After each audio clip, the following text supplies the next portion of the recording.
Today, I want you to meet an inspiring young boy from the Philippines, NJ.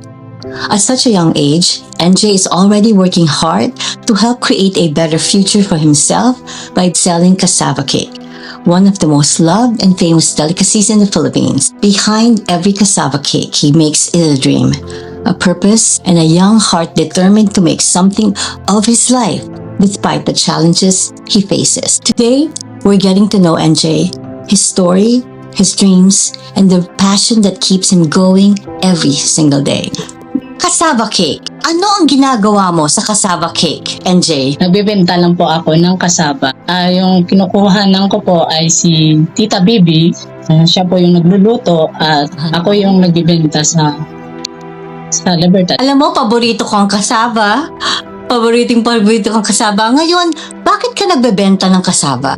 For my needs po and also para sa may sa kapatid kasi meron akong bunso na kapatid na babae. Kailangan kong tustusan kung kailangan sa school at sa akin din. Ngayon, NJ, ano ang nagpapaligaya sa'yo? Ano ang Yung lang po ng serve ko po is ipakita po na nagsiserve ako. Ngayon, NJ, ano ang nagbibigay sa'yo ng lakas ng loob para magpatuloy sa pagtitinda mo? At paano ito nagiging nakakatulong sa'yo para ituloy mo araw-araw ang pagbebenta? Nagbibigay po sa kanyang lakas po ay Panginoon. Siya lang po ang kayang magbigay ng strength. Kumbaga po, siya po yung rest ko po at yung family ko, mga bunso ko at kuya. Wala po ang nabibig sa... Okay. Ngayon, NJ, ano ang pinakamalaki mong pangarap para sa sarili mo at para sa pamilya mo? Yun po, ang pangarap ko po ay makapagtapos ng pag-aaral. Katapos nun, makatulong sa aking kapatid at sa future po at makatulong din sa church at sa mga kabataan ko. Gusto ko rin tumulong sa mga Ngayon, NJ, mas maraming sumusuporta sa pagbebenta mo ng kasaba. Paano ito mapapabago ang buhay mo kung mas marami kang mabenta?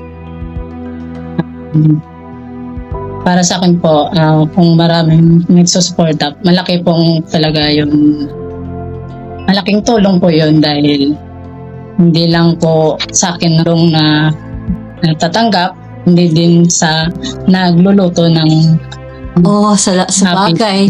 Ngayon, NJ, pwede mo bang ikwento ng sa amin nasaan ang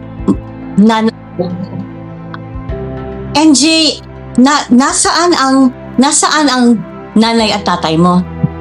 Kwento mo sa akin ng pamilya mo. Parents ko po is namatay na po no 2016 at 2018 po. Yung tatay ko po namatay no 2016. And noong 2018 na po, namatay rin ang aking ina. At parang nabuwag po kami noon. Kaya doon hindi po ako nakapag-aral ng maayos at nag-iisip. Oo. Tapos sinusuportahan mo yung kapatid mo. Grabe, ang bait-bait. Sana gagawin ko ang lahat para makatulong sa iyo, okay? Pero wag kang mawawala ng lakas ng loob. Wag mong kakalimutan ng pangarap mo. At saka yung pagmamahal mo sa Diyos. Sana wag magbago ang pagiging always lagi ka magkaroon ng faith. Okay? Na mababago ang buhay mo, nagaganda ang buhay mo. Lahat tayo, may chance tayo sa buhay. Huwag ka mawawala ng pag-asa. NJ? Alright. Salamat. Okay? May gusto dagdag, NJ?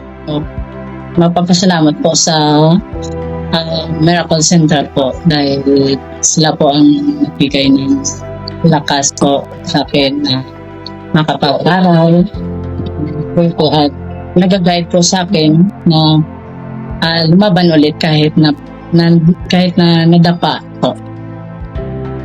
At sila po yung tumutulong sa akin kapag nahihirapan po ako. Maraming po salamat church. I'm sure pag narinig nila ang pagsasalamat mo, matutuwa sila dahil mas maganda talaga na binibigay natin ang pasasalamat natin sa mga taong nagmamahal sa atin. Minsan kahit hindi mo pamilya, nararamdaman mo ang pagmamahal sa ng tao, 'di ba? Ang ganda-ganda ng feeling. Right? And Jay, gusto ko magpasalamat sa oras mo ngayon at saka nandito ako para maghanap tayo ng tulong para guminhawa ang buhay natin. Alright? Salamat, NJ. Good luck sa pagtitinda mo, okay? Alright. Salamat. Thank you po, Tita Candy.